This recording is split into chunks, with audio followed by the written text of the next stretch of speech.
Hello, everyone. Thank you for joining us. My name is Daryl Urbanski, your host as always. And today we are joined by Zac Mason, an award-winning online coach with a background in competitive natural bodybuilding, placing first and second in international competitions. Zac helps busy CEOs and entrepreneurs regain lean, strong bodies without restrictive diets or time-sensitive workouts. His metabolic recomp method allows clients to lose fat, build strength, and stay energized with just 3 workouts per week.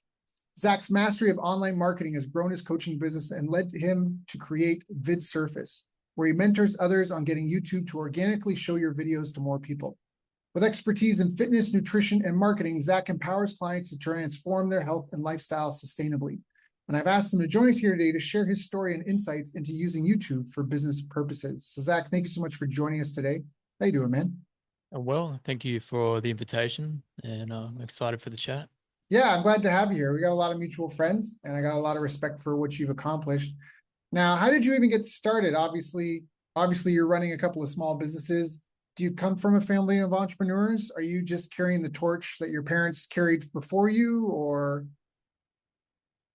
Yeah, it's funny you say that. So it's safe to say that when I was born into a family of hospitality, so restaurants and like cafes and stuff were normal for me to be hanging out at from a very young age. My dad was a chef and owned a bunch of restaurants. And yeah, growing up, just it was pretty normal to see my mom started a few businesses. My dad had a bunch of different businesses, and a lot of my other extended family have businesses. So that was just the norm.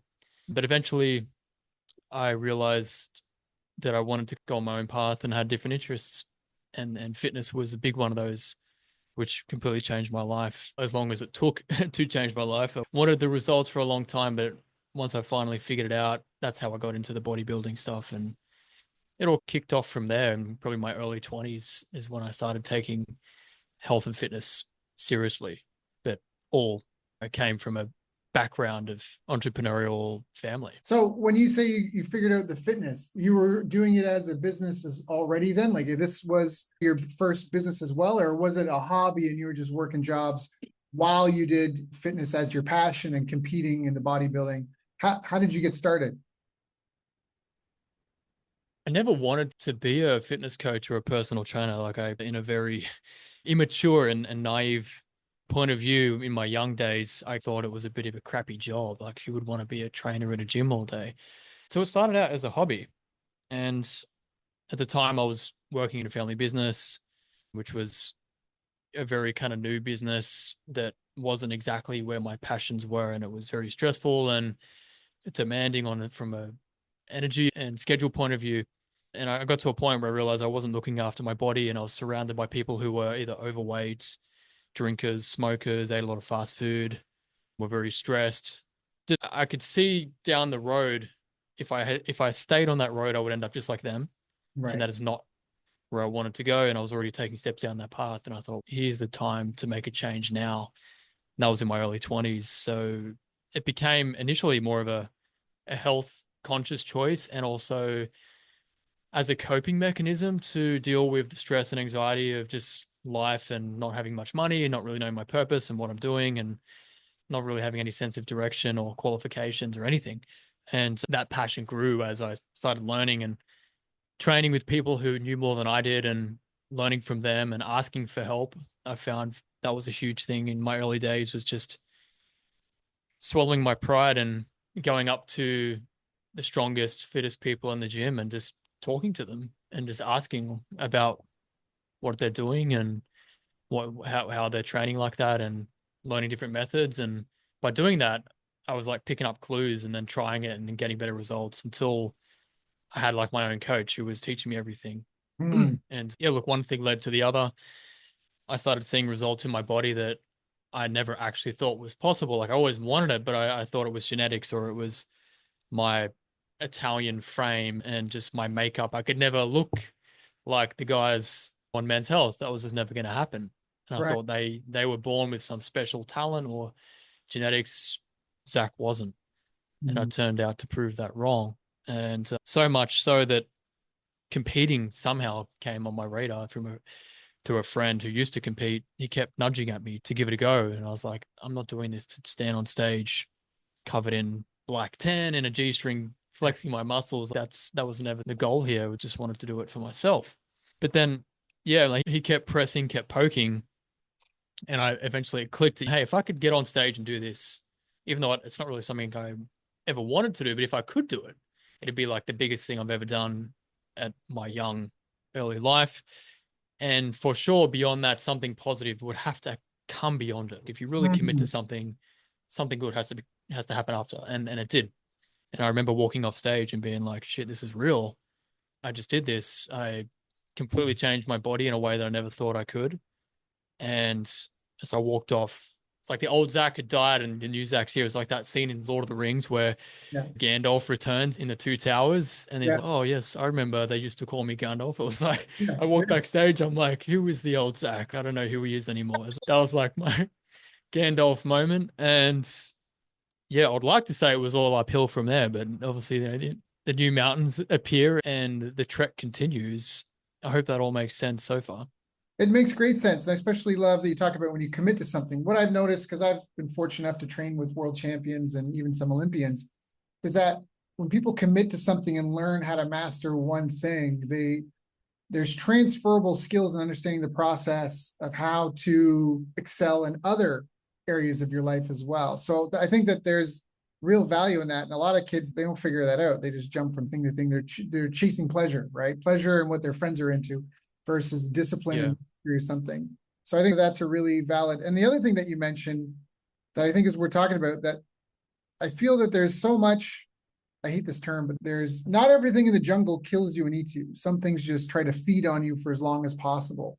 And I think that what you talked about is that you needed accurate information because the mainstream knowledge of what diet, like if you followed the food pyramid, you'd never get on stage at any of these No. bodybuilding competitions. And yet that's what everybody's taught. And so it's almost there's an intentional lack of accurate knowledge in the core curriculum we're taught in society. And that's just something I wanted to point out as well. That's where we need people that can guide the light. And it creates businesses, but it's also tragic. So I'm glad you found your way through that.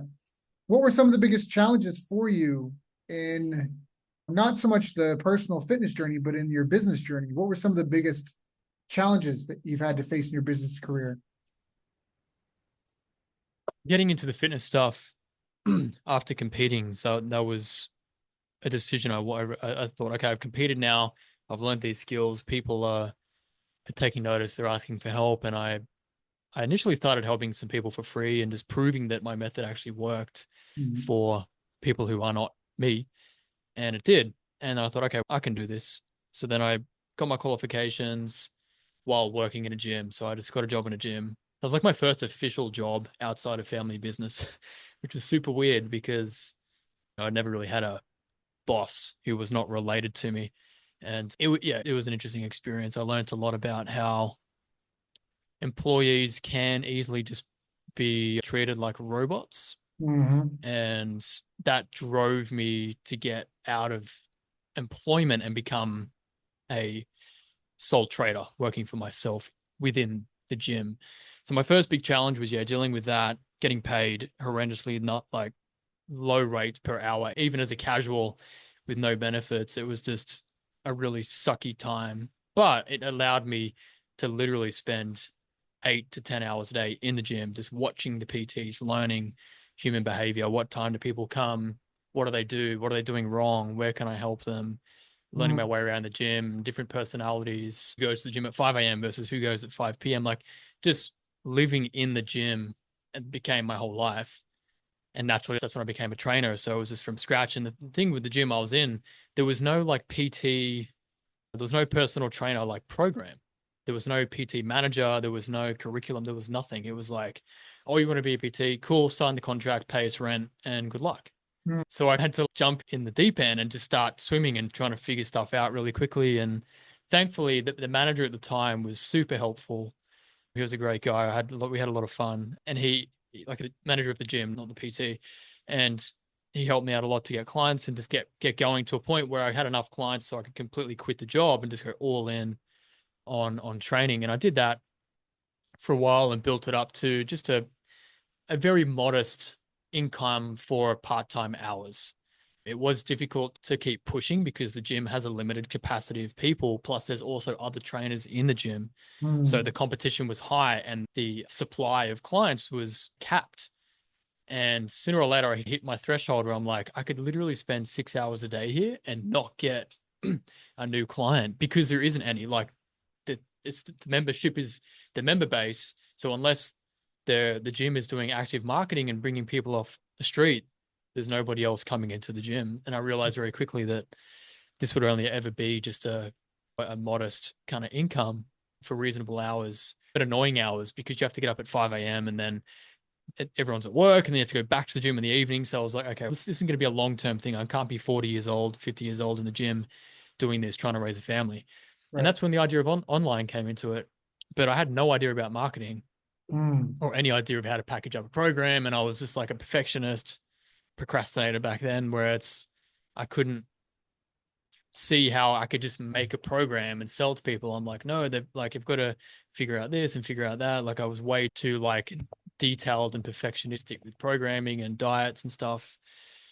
But I eventually joined a course which taught me it's like a fast track 12 weeks to 10K kind of thing, and just copied all their templates and just got into it. And this was pre-COVID, like 2018, when things were just so easy. Facebook ads was simple and easy. Online marketing wasn't saturated. You didn't have to be a genius to figure it out. Things got up and running, and I ended up spending like 20 grand on Facebook ads, but I only made 20 grand. So I was like, after 4 months, I had nothing to show for it, and it crushed my motivation big time. And I quit, but not like wanting to. It's I felt like I had quit, but I was still trying to keep it moving. mentally checked And out.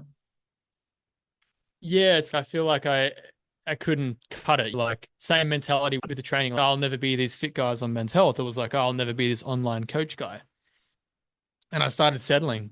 And you know what it's like Mhm. when the fire's burning, you can't really put it out. So it was like a little tiny flickering candle, and I just kept it alive and learned marketing, which took me at least a whole year, probably longer, of learning organic marketing and how to talk on camera. I remember there was a point where I actually bought a camera. Like I sold some of my stuff, possessions, to buy a camera to make YouTube videos. This was like 2017, maybe something like that. Okay. And I remember like turning the camera on and I just couldn't talk. Like my throat was like swelling and my face went red and I I'm was the like, same way. my heart rate. Audio is easy, but as soon as you get me on video, I'm like, it's just lighting. Yeah, Did I shave? I need a haircut. Did I brush my teeth? yeah. I ate too much salt yesterday. I look puffy. Like it's just 101 things. Yeah. Yeah, so that I remember the humble beginnings. I couldn't even talk on camera, and so many times I would turn it on, 5 minutes would go past. I've literally said nothing, and then something would happen. I'd be like, "Oh, I can't do this," and turn it off, and I would just like walk away. And I thought, I'm not meant to be on camera. It's not for me.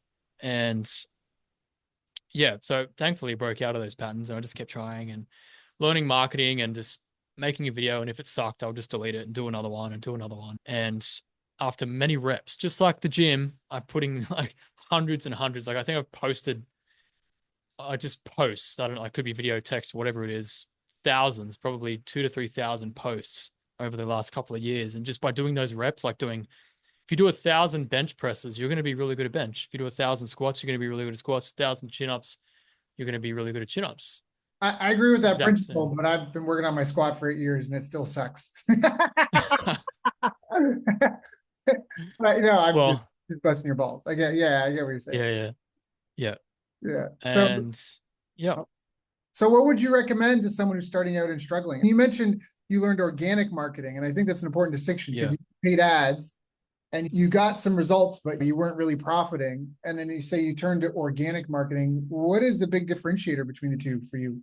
Again, I'm not Alex Hormozy or anything like that, but in my limited perspective, I would say that what I learned from ads is that generally we're marketing to a cold audience. So the people that we're marketing to don't know who I am, they don't know what I do.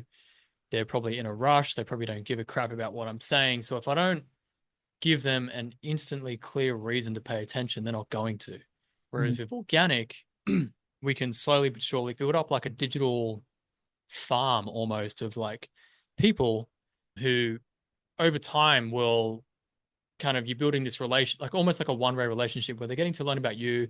Maybe you don't know them. They don't comment on your posts. They don't like your posts, but they're reading them and they're paying attention. And they're maybe 6 months or 12 months later, they will reach out when they're ready and say, hey, I've been reading all your stuff for ages and I agree with what you're saying and I like your stuff. Can you help me? Whereas with my experience with ads to date has been like, it's like we're walking into a networking event for people who don't want to be at the networking event. And we're saying, hey, how's it going? I'm Zach. And they're like, who the hell are you? Why are you talking to me? So that's how I visualize it. So they're both just a different skill set. And I feel like with organic, you have the complete freedom to almost say whatever you want if you're willing to face the repercussions of what you say, depending on what you say. Hmm. And you can show more of yourself and your lifestyle without the expense of paying Facebook to potentially show content that isn't going to be profitable, but Right. would otherwise be profitable organically over a long period of time. Do you have any tips for people that are in the content marketing game trying to monetize? Because I think it's good. I think I agree with everything you're saying 100%. And I think where lots of people struggle is converting from having just being social to actually trying to generate leads for their business. Can you speak to that a little bit? How do you handle that, Dance? Yeah, that's a good question. So what worked really well for me and is getting more difficult because of AI and the exponential increase in content creation.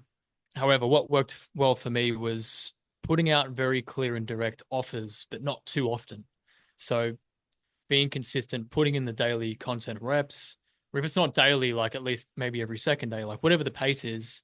But let's be honest, like these days we've got AI, we've got ChatGPT and all the other AIs. Like everyone can post at Every day. least once a day, man. Like it's so easy to do that now. You can create 50 posts in 2 clicks of a button. Like it shouldn't even be a question.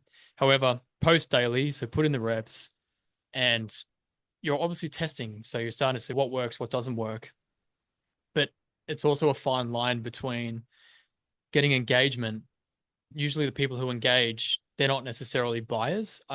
In general, if I look back at every client I've worked with over the past, say, 5 years that I've been online, probably 95% of them didn't like or comment on any of my content. Mhm. Yet 95% of all the people who like and comment don't buy my stuff. Yeah. So there's a difference between the conversion content and the value content. Yeah. So I would say maybe like 80-20 could work well, but depending on your offer and who you're marketing to and how big the audience is, how big your audience is, the total addressable market. Some niches are just really small, so you can't be pitching constantly.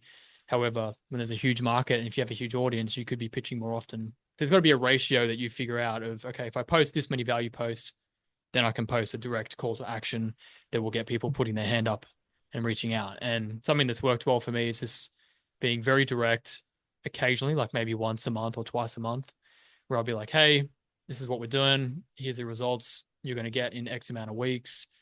This is a problem you're facing. Here's how we're going to solve it. This is my method. DM me lean or metabolic or whatever it is. So just giving them an easy way to reach out to learn more.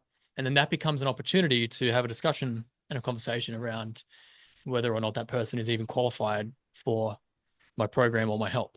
Yeah. So I love that. So you're talking about it's like a 3-tier process. So one of the things that you said, even though you put your offer out there, you weren't really, it didn't sound like you were selling on social. What you said is get them to put their hand up. So your offer is really a hand raising post.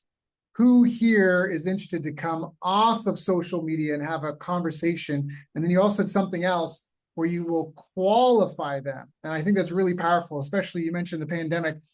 Prescription without diagnosis is malpractice in medicine, meaning prescribing something or mandating something without diagnosing the need is malpractice in medicine. And so and it works the same way in sales. Nobody wants to be sold, but people like to buy. Hey, who would be interested in this? Here's what I got. Here's what it'll do for you. Here's what to do next if you're interested. So we can talk and find out if it's a fit. And then the next conversation is not you being the shining, the singing and dancing bear, impressing them. Wow, it's actually a matchmaking thing, right? It's qualifying them typically 3 layers deep.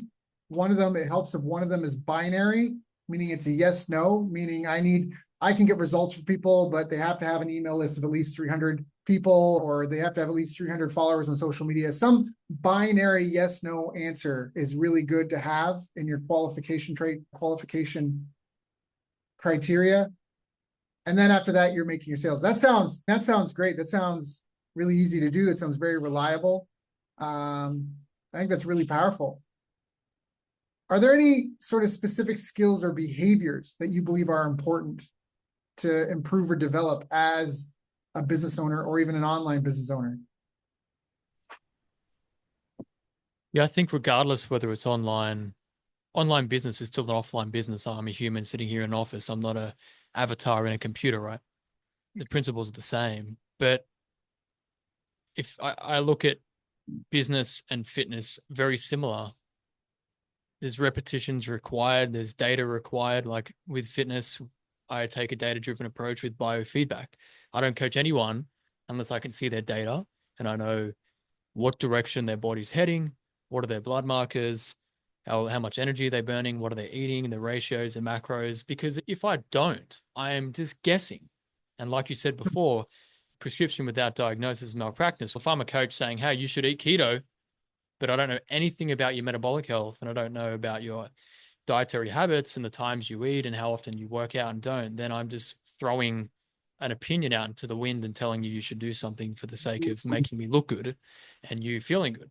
So I would say integrity, data, and expecting things, like expecting to learn rather than always expecting for things to work. Because in my early phase of business and maybe even more recent, I would get caught up in shiny object syndrome and think, oh, this is the thing that's going to really work. And I would come in with these high hopes and expectations, thinking if I just do what Joe Blow said on Instagram, it's all going to work. And it didn't. And then I would try something else and try something else. And then I'd get frustrated with myself and be like, oh, like, I don't do this in fitness. Like, I still bench, I still squat, I still do chin ups. After 10 years, I don't change those exercises. I'm still doing the foundations, yet I caught myself in business like it's like turning up to the gym and saying, "Oh, I'm gonna just throw the ball at the wall." On next, and then tomorrow I'm gonna do boxing today. Oh, and then tomorrow I'm gonna do box jumps, and then next day I'm gonna do planks. If you do a different exercise every day, you're not gonna get results. You're just gonna be burning a bunch of energy and sweating, but you're Yeah. not gonna see any difference. Yeah. And I was doing that in business, so I would say to myself, "All right, I need to pick something." And that's when I went all in on like LinkedIn, and that became my biggest platform. Mm. And then once I built a base on LinkedIn, then I started focusing on YouTube because YouTube, unlike pretty much every other platform, it doesn't suppress good content after 6, 12, 24 hours. Where if you have a really good piece of content with a great idea, with an audience who is interested in that content and there is a demand for it, and there's not too much supply of that content, YouTube will keep promoting that video to that audience. Mm. And it took me a while to crack the code and I quit many times, but every time I came back, learning something new, testing, bought a bunch of courses, read a bunch of resources on it, hired mentors on YouTube who were working with massive channels and soaking it all in and applying it video after video. And it just became like the gym. I turn up one video, it doesn't have to be every single week. Like it's just one video as soon as you can get it out. Because doing one video a week can be really difficult for some people. If it's one video every fortnight or one video every month, it's like you're sticking to that cadence, but every video you're just trying to improve one metric or one variable. Maybe you're spending a bit more time on the idea. Maybe you're spending a bit more time on the thumbnail, a bit more time on the titles. Maybe you're getting more feedback on your packaging before you go and make the video so that you're not wasting time making a video that no one's going to watch. And I could see there was just this like system in my head of what a video process should look like. And then once I refined that myself, it started working and I was like, okay, it's not talent, it's not some Mm. special, No you one, don't have to be no one's, born. there's no one in the sky ordaining someone that you shall be the next YouTube great. There's not a certain number of passes to be handed out. That's right. Yeah, there isn't. And just like the gym, it's a repetition game. And even you look at Mr. Beast, like he's the number one YouTuber, right? But if you look back at where he started, it was like him in his bedroom or whatever, just doing really wild videos. Yep. Obviously, when it was early and nobody else was doing it, which is that's a whole other thing. But humble beginnings and just, yeah, embracing the suck just like you would in a workout. Like it's going to burn, it's going to hurt, your body's going to be sore, but you're going to get something from that. And it's the same thing with YouTube. And I had to swallow my pride, and everything I thought was good and it ended up being crap. And I had to change it and learn from the people who were doing it better and just go, okay, I'm probably 50 videos away from being much better at this. So if I just Mm, get to that 50th video, then I'm going to be better than the first one. And then if I get from 50 to 100, I'm get that 100th video is going to be better than the 50th. And just like the 100th bench press is going to be better than your first bench press. It's the yeah, same thing. I love that. I love focusing on progress, not perfection. That's a really important and process. Focus on process, project, Yes. progress, not perfection. So you, Process driven progress. That's the way. yeah, there we go. Let's say that 20 times fast. So you say you cracked the code. So what's the 80/20 for people listening? Like you said, if someone's Mm. coming to this, they got a new channel, they got no followers, maybe they're an expert in what they do, maybe they're really good at what they do, but they have no idea how to approach and handle YouTube. What are some of the fundamentals? Yeah. So about a year ago, probably more than a year ago now. Yeah, probably a year and a half.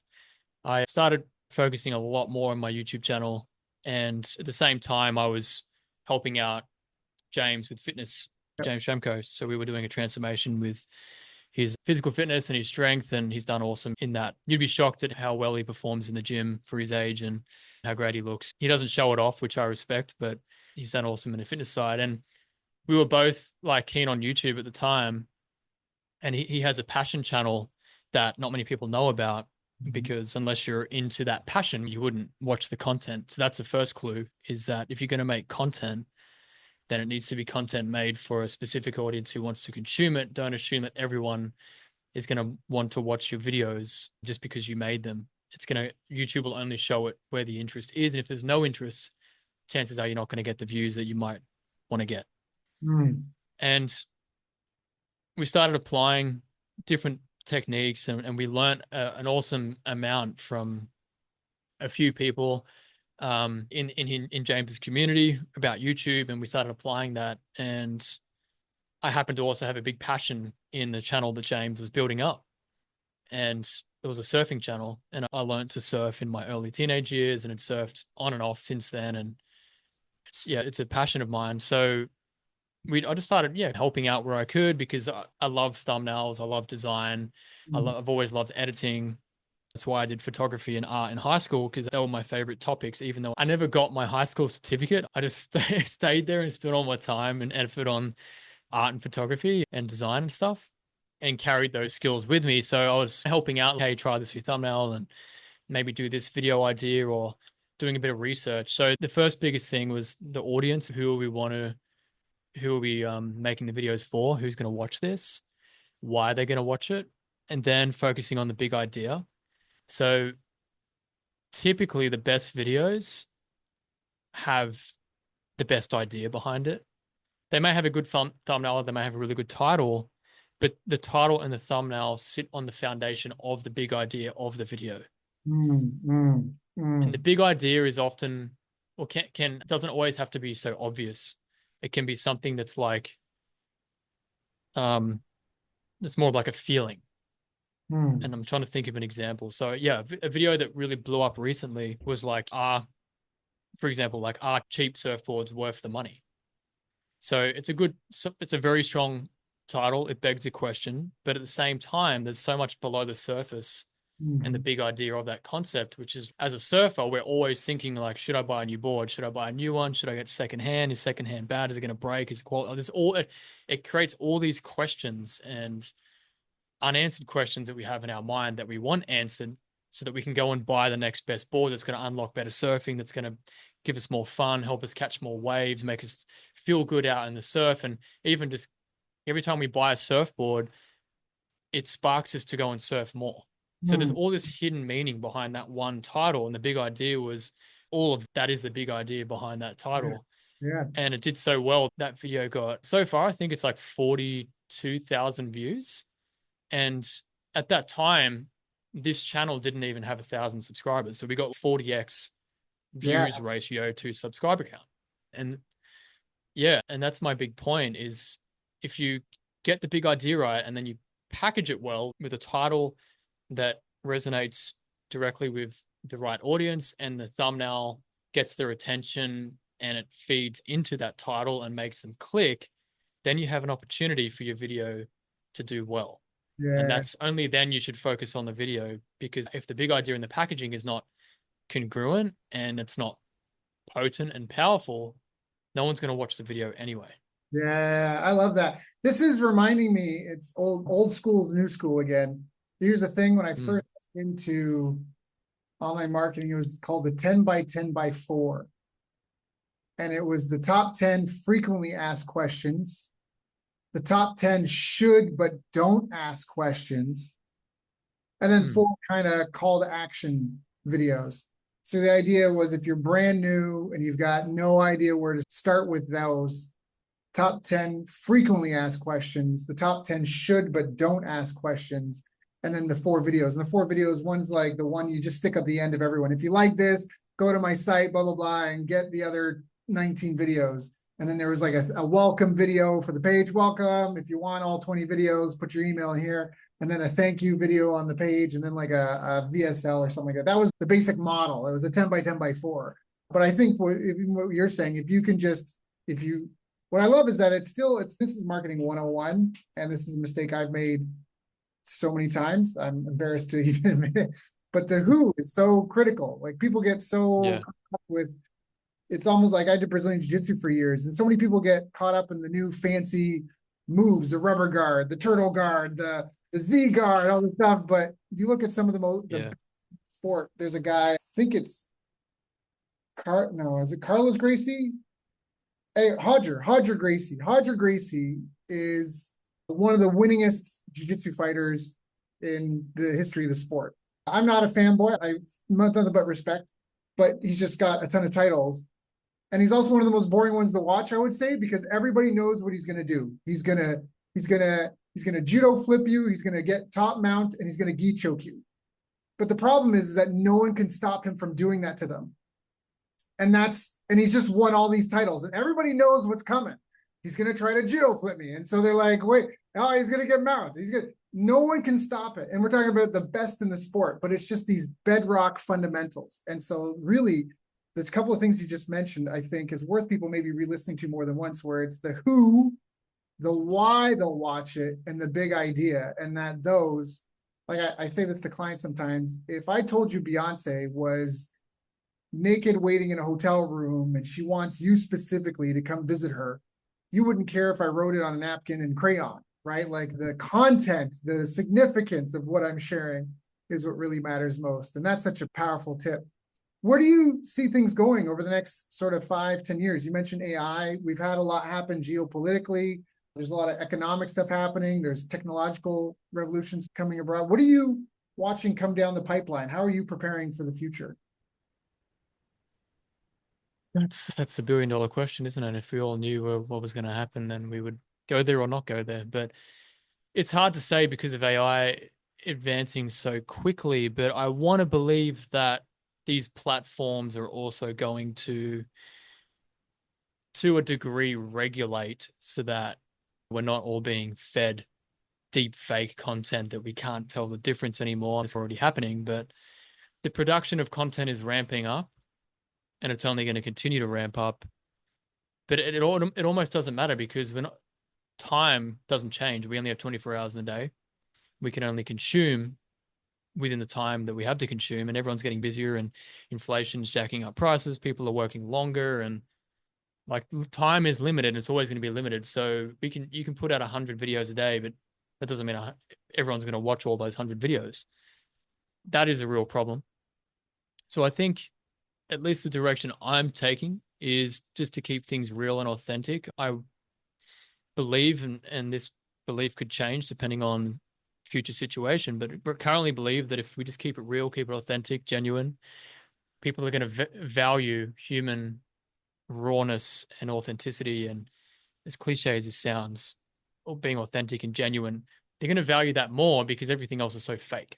Mm. So if we can continue to demonstrate that I'm a real human, I experience human things, I don't live in pixels on a screen, and this is not AI, this is me, I can punch myself in the face, it's going to hurt, it's not AI doing that, Yeah. then I'm going to have a fighting chance against the robots. And in any event, it's about serving the right audience for the right reason out of service and not always trying to get something. And that's one thing that I Mm. have my own internal battles with online marketing, is that a lot of the people I learn from are very good at getting money from people in return for them not really getting what they need. Like they Mm. might be getting what they want Yeah, I know in exactly. exchange. Yeah. And this has held me back for years because I don't like the feeling of selling something that is great for my bank account, but it isn't necessarily going to solve their problem. Yeah. Hence why I've stuck to one-on-one coaching for so long, because I can get inside of the problem and start connecting dots versus being like, hey, just watch my 100-hour course with all the time you don't have and give me 19997. Yeah. Sure, that works, and no hate towards people who do that. And I have programs and they're great. And if you follow it, you'll get results. And it's priced appropriately for the effort that it took me to build a damn thing. But I still value the human connection. And I think there's always going to be a place for that. And there's going to be a place for the swings and the pendulum between low ticket, high ticket, medium ticket, no ticket events, small events, big events. Like it's all cyclical, right? So right now, I would say high ticket is not in its best place. It was post COVID when everyone was cashed up and the economy was booming. High ticket was just like a no brainer for everyone. And people were willing to part with a reasonable amount of money for a reasonable service and result. Mhm. Now people want everything for nothing. Yeah. And I think that's just a bigger effect of the economy. And let's fingers crossed, whoever the hell is in power in the US, let's hope that the next 4 years is prosperous for everyone. And I believe it will be. And it's going to be good for business, I hope. And we can act accordingly. Serve good people for good pay and do the right thing and I like to treat business and content like a farm. Mhm. Every day we wake up, and for most of the year, there is going to be nothing above the ground, just dirt. And Mhm. eventually there'll be some sprouts and some stalks, and then maybe a tree and some branches and some leaves. It's that last little bit where the fruits are Mhm. popping out that we can harvest, but we can't wake up every day to harvest. And if we're trying to harvest every day, we're just going to have soil that's going to be burnt out of its nutrients, and then we'll have to sell the farm to a warehouse and go move to another farm. And this is what a lot of marketers do. They Yeah. turn up to the They- farm and they super soak it with a fire hydrant every day, and they blaze it with extra UV light, and then they throw all this fertilizer and chemicals and pesticides to get rapid branches popping out of the ground, and then they quickly harvest all the fruits as quick as they can to scrape the market of all the profits and money. And then as soon as they see it tapering off and tanking, they shut shop and boom, see you later with the profits, and they go do it again in a new farm. And Mhm. that's fine. That works, but not for me. I want to stay I in think the it's same working farm. less and less because all the Yeah. just like people that do illegal things to make money. I always, whenever I Yeah. hear about something like that, I'm like, man, if they put all that time, energy, and ingenuity, like a lot of these people are really clever. A lot of scam artists are really clever people. They just are climbing, they're just running down a dead end street because you're going to do all this work to set things up. We talked about focus on process and progress, not perfection. They got a process, they're perfecting it, and then you go to jail for 40 years. You're like, you don't get to those compound returns.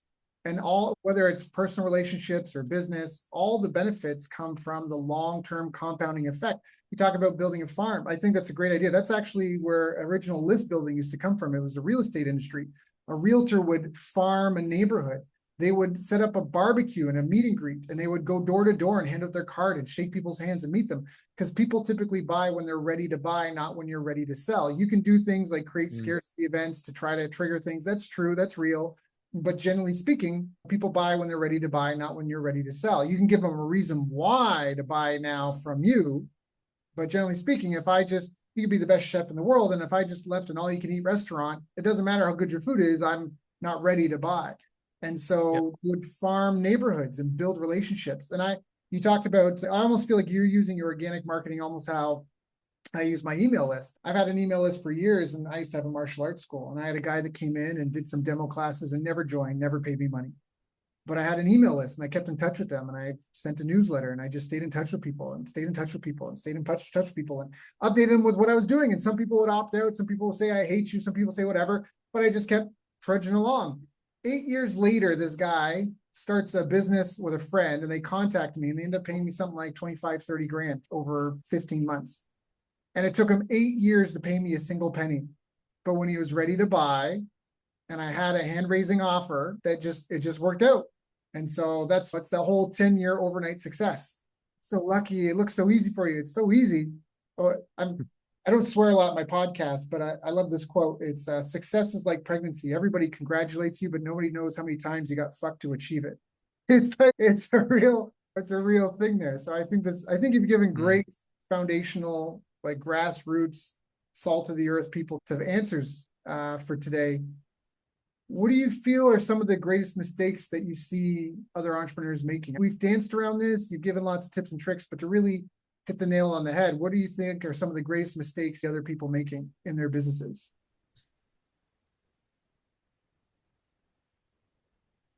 Building a business that they don't really want to be in or want to have long term. And I Yeah. say that because I don't know who came up with this quote, but it was along the lines of you can't win a competition or you can't win a race that you don't really want to be in. And building a life around a business that doesn't allow you to enjoy the life that you truly want to have. And then you have to justify having this crazy business by having a crazy life. So the biggest mistake I see is not necessarily always a business thing. It's a life thing. It's a personal thing. Yeah. And acting and behaving in a way that you think is good because everyone else is doing it versus you being sovereign and just making your own decisions based on what's good for you first. And if that means it comes at the cost of money, cost of clients, if you have to fire clients, if you have to make less money for a period of time to actually wake up sane and content and feel good about who you are and what you do, then maybe that's a mistake you need to fix versus chasing more money, because there's nothing external that can fulfill a deep void within. There just isn't, no matter how hard you look. I love that. I love that. I love that. Zac, this has been a great call. As I said, people may want to listen to it more than once. Just make sure they get all the nuts and bolts. I got a couple of pages of notes here. Is there anything I haven't asked you that I should have asked you? No, I think you asked some really good questions, and obviously you're all audience savvy people. Otherwise, they probably wouldn't be listening to your podcast. So I'm sure they can connect the dots here and there along the way. And if people want to connect, if they want to learn more, if they want to see what you're doing, if they want to get your help with their organic content or help with their YouTube, what are some of the best ways for them to reach out and get in touch? So vidsurface.com. That's my YouTube process ebook, 10 steps to 10 extra views and get YouTube promoting your videos further. It's just my process that I put together in one document that walks you through how to go through the whole thing. And if you feel like you need more one-on-one assistance from that, there's other options too beyond that. So I'd say start there. And if you want to get a taste of my own content, find me on Facebook, LinkedIn, and YouTube. Yeah, so go check out Zac Mason, ZAC MASON, or go check out vidsurface.com. That is VIDSURFACE.com, vidsurface.com. Zac, thank you so much for coming and joining us today. You got your own followers, your own community, your own clients, your own projects. Thank you for coming and sharing with my audience and I, so we can all do a little bit better. Thank you. It was awesome. Thank you. It was awesome. Thank you. It was awesome. Thank you. It was awesome. Thank you. It was awesome.